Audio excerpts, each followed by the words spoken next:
one of the last videos that I made, I broke down the psychology and the principles that make ads impossible to ignore. And what I noticed by reading the feedback on that video is that a lot of you guys wanted me to break down some of the ads in a more practical and specific way to show you why they work. So in this video, I'm going to be breaking down a few examples. We're going to go with brands like Nike, represent some of the ads that I personally created and ran and scaled. And the goal is to show you why they convert so well, my understanding and my interpretation as to what elements really made it stick out, and hopefully you get some value out of it. Now, for those of you that don't know me, my name is Omar. I'm the founder at Overgrowth Labs, and for the past 5 years, I've been working as the growth architect for a lot of brands in the e-commerce space. We've been helping them make a lot of money across multiple different levers that we pull, specifically high performance ads, and I'm really excited to have you on the journey with us. So before we start, by the way, I'm considering making this a sort of an informal series where I actually break down some of your ads. So if you want me to break down your ads, please make sure to mention your brand in the comments. I'll be selecting a few and making sure that I break down those that really pique my interest. Another thing is you can also join my newsletter somewhere down below in this video, where basically I'm going to be breaking down the exact strategies that we use on a daily basis to scale brands,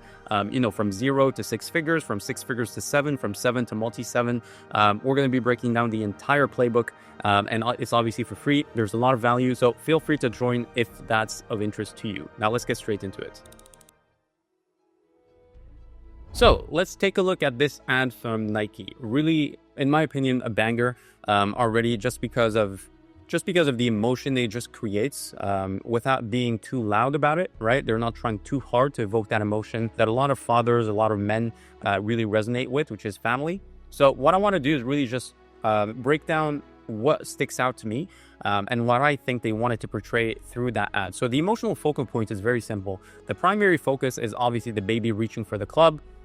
It perfectly captures a moment of, I would call it, legacy and love, obviously, and it immediately hooks the viewer in a very, very powerful emotional cycle and connection, because babies are very good at capturing attention. When it comes to composition, stuff that sticks out to me, it's obviously the father, the baby, the key text you've already won. They're all aligned within the rule of thirds that we discussed in the prior video, and it's also extremely minimal, right? And sometimes less is more, guys, right? Like we don't want to be too loud and too crowded when it comes to our ads.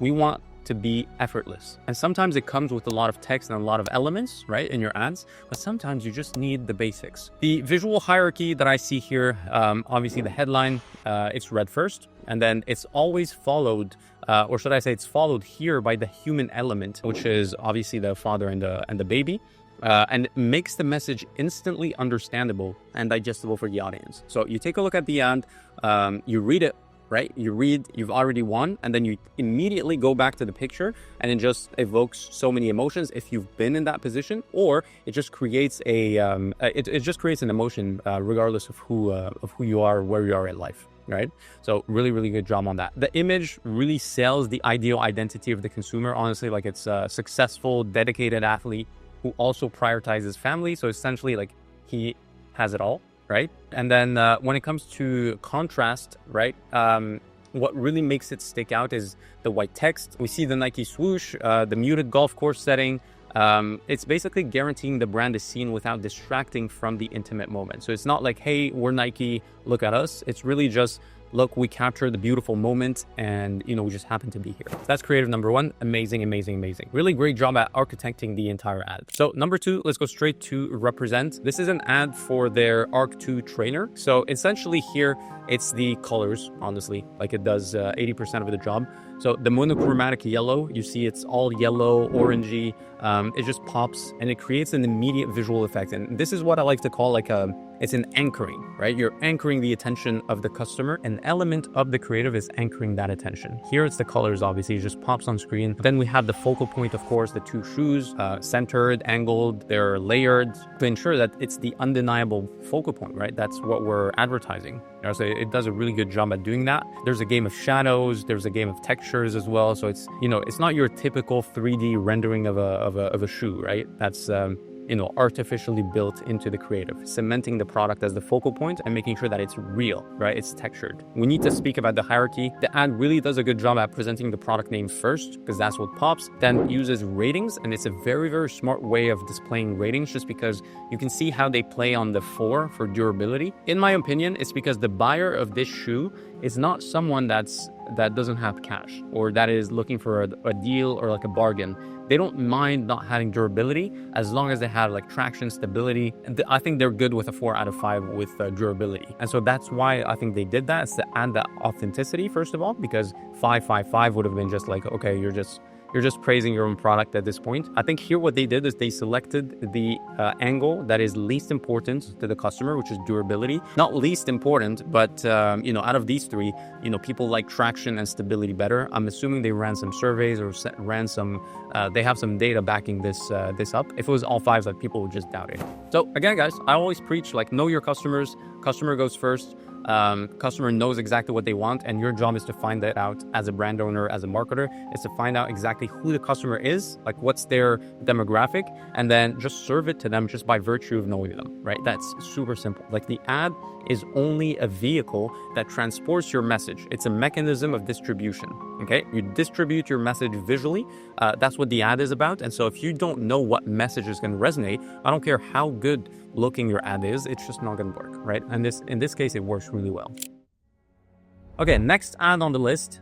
This is an ad that we ran for Codex, which sells an XMS solution. So here, what we wanted to do is very simple. We wanted to replicate a very familiar environment where it's like most people take their notes on iPhone nowadays. So we wanted to replicate this environment just because it's familiar to the eye. And this doesn't scream like it's an ad, right? So the first thing we wanted to do is that just establish a familiar environment. The other major part that we wanted to play in this ad is the objection handling. And as you can see, it immediately tackles the customer's main concern with the headline, which is what finally helped my eczema. And here we didn't want to say what helped my eczema, right? Because to me, this represents that this is not the final solution, okay? That this could help, but it's not the final solution. I added the word finally just because I wanted to really establish in the customer's subconscious that this is the final, it's the end boss of solutions essentially. And so here I wanted to make it like a solution / a testimonial kind of thing. Here we can talk about the visual hierarchy as well. The 4 bullet points, benefits and proof. I mean, they just dominate the ad. They basically ensure that the customer's pain points are addressed before they even examine the product. When you're about to buy a product, for example, that's for eczema, you have a lot of, I would say, emotional baggage with you as a customer, right? And you're a very sophisticated customer for that specific problem, which means you've already been to a dermatologist, you've already probably tried 10 products or even more, and probably nothing worked or nothing worked to a certain extent where your issue is solved. So here we're leading with the first one, which is a gut plus skin approach, not just a cream. So essentially it's immediately just breaking the glass with the customer and just letting them know that this is probably something they haven't heard of. A lot of trust with the clinically backed no steroids. A lot of people start understanding nowadays that steroids actually contribute to just inflaming your gut, and they're not healthy for your gut. Itch calmed in days. Here we're tying the solution in a time frame, so it's a very attractive time frame, but it has to be anchored in truth, obviously. And then skin stayed clear for weeks. Now we're emphasizing that, hey, this is not a solution where it kind of works on the surface level, but 7 days later, 3 days later, everything is back to square one, right? Like this is a solution that really heals you from the inside. That was the essence of this ad. When I thought about this concept, I wanted the familiar environment for the customer to read this. If the customer read this in an ad that was highly edited, where that looked like an ad, it was obvious, I don't think it would have performed really well.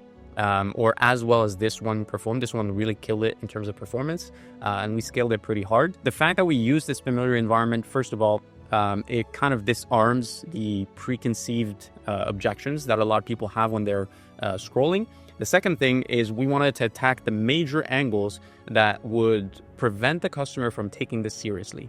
So the first thing is another skin approach, right? Well, no, it's a gut plus skin approach. The other point is social proof. Like a lot of people feel reassured when their dermatologist recommends this, right? It's kind of like they're outsourcing their worry to a professional, right? And so we wanted to do that with clinically backed, no steroids, because that's a major differentiator between us and other products. And then Tie the solution to a time frame. Itch calmed in days, skin stayed clear for weeks, which means this is not a temporary solution. You're actually going to see a lot of results from it. Okay, and last example, I wanted to add an example that felt crowded. So remember what we said about the Nike ad? Here, we did the opposite. We went with like literally stacking every single pain point. And the first thing is the headline. The headline screams at you, eczema isn't just about skin. And this really opens up the other avatars that we had. So remember, whenever you are advertising in a market, you've got the unaware people, the problem aware, solution aware, and most aware, right? Those are your 4 typical avatars. A headline like this one opens up not only the most aware, because most aware people just need a discount from you. They already know what your solution is. They already know, what your, I would say, offer is. They just need perhaps a discount or a testimonial, some kind of reassurance to just buy, right? But the problem aware and the unaware crowd are people that have that problem, are probably not aware of it, or they have the problem, they're aware of it, but they don't know the solution exists, right? And so a headline like this really opens up those segments, right? You're speaking to you're kind of opening up your total addressable market by virtue of having a headline that is just inclusive to every single awareness level, right? And it's very, very powerful because now an ad like this can really, really scale fast on cold traffic, or like, hey, buy my eczema solution, it's the best, 15% off. Like, no one buys from those. Like, you're not opening up your market with those ads. They might work on, people that are already interested in your product, sure. But to open up your entire total addressable market with a headline, it needs to be very inclusive, right? And that's the objective of this ad, is really to do that, and then stack so much social proof, science, like figures, as well as the product and the problem, illustrating the problem. I'm going to go through every single one of them. It's just a banger ad, honestly. So here, what we wanted to do is we wanted to illustrate a problem that you see on the surface, and we wanted to link it to what's going on inside. An unaware crowd does not know what the hell you're talking about. So there's the conscious mind that analyzes every single word, every single piece of data that you have on the creative. And then there's the subconscious mind, which internalizes all the cues and all the, I would say, everything that's not told, but still told through the ad, right? That's the subconscious. And we wanted to hit the subconscious with linking eczema to the gut without having to produce a 94-page paper. So we did that with the 2 elements, which are the gut and the illustration of eczema. And we also wanted to build so much trust on the front end, just because we knew this ad would be shown to a lot of cold traffic. So we needed so much trust in an industry where, a lot of people tried 20 different products and nothing worked. So the skepticism levels are super high.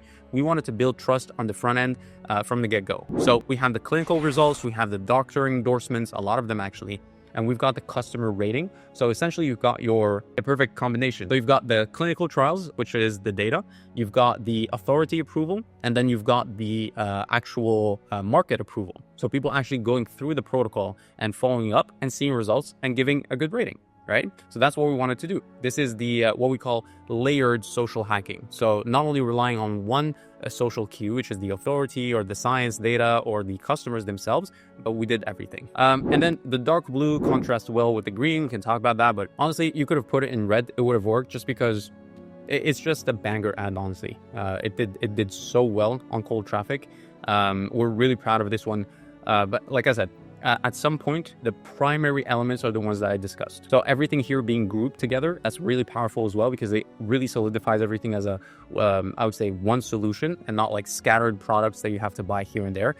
So that's something that we wanted to illustrate as well. And those are the ads that we typically use for cold traffic. I see a lot of brands just waste money on ads that are, I would say, geared for the most aware, and they're trying to scale those ads. And so inevitably, your pool of people that are going to be in the most aware crowd is shrinking. And so that's why the ad platforms are struggling to find customers for you every single day. It's just because you're not giving them the message that they need to distribute your ad to colder and colder audiences, right? And so if they don't have that message, they're just going to keep on showing it to the same pool of customers that are inevitably going to be fatigued. Your CAC is going to increase, your ROAS is going to drop, and that's a disaster that neither you and I want. Honestly, we don't want that. So what we need to do is understand our customers and open up our total addressable market so that we can keep increasing the efficiency of our scale and scale effortlessly. Now, the beautiful thing about static ads design is that you can take all of these insights and immediately apply them into your creatives and see immediate results. These are immediately actionable insights that are for sure going to improve the efficiency of your ads. So I really urge you to apply these in your ads, and you're going to see a massive difference in how you're in tune with your customers. Now, I'm really enjoying breaking down these ads. I love doing it. So if you happen to like this format, I want you to do one thing. I want you to comment down below the word breakdown and the name of your brand, and I'm gonna make sure to check your ads and break them down for future videos with ads like this that are in tune with what your customers want and that will allow you to scale effortlessly. You can get in touch with me by clicking on the link below. Somewhere around this video, click on the button, book a call, let's speak, and let's show you what's possible for your brand. Hope you enjoyed the video. I'll see you on the next one. Cheers.